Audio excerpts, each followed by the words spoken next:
everyone! As promised, I'm doing a review for another product that I like. This is the Slay Pro Builder Gel from Queen's House. Unbox na muna natin siya.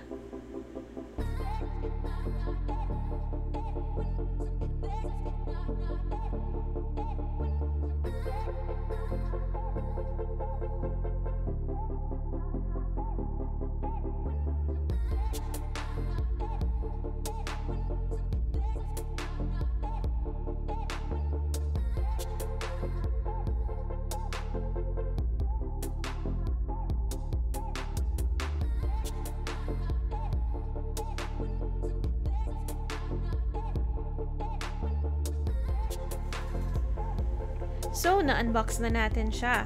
Meron siyang tatlong colors. So, may tatlong colors silang pinadala sa akin, which is yung clear, meron ding milky white, and nude. Pwedeng-pwede natin siya gamitin if we want to make yung mga simple French designs and yung mga nude extensions. Aside from that, any of these colors, pwede natin siyang gamitin as an overlay para sa mga natural nails natin. Pwedeng-pwede rin natin itong gamitin at patungan ng gel polish para meron tayong matibay na base para sa mga extensions natin.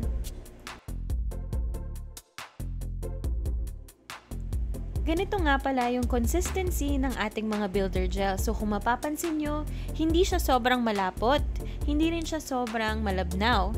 Pero ang gusto ko dito is hindi nga siya malapot pero nagsistay siya at nag-hold siya nung form niya.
Tapos na tayo sa unboxing.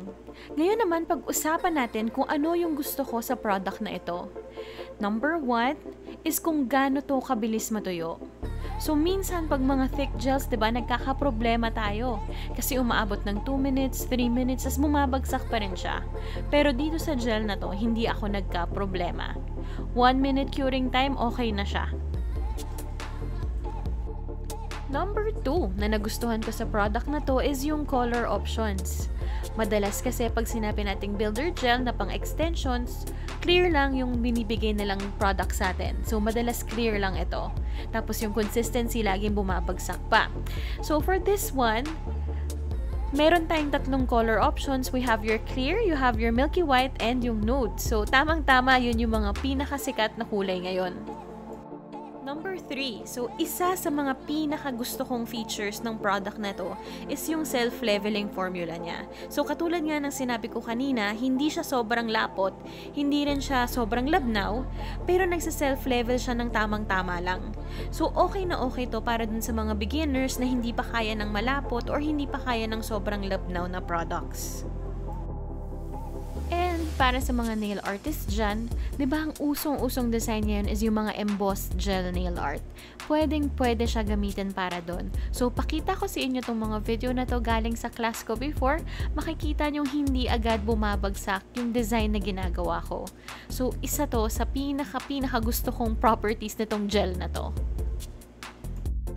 Again, hindi na naman ako nabigo ng Queen's House. Gustong-gusto ko na naman itong products na pinadala nila sa akin.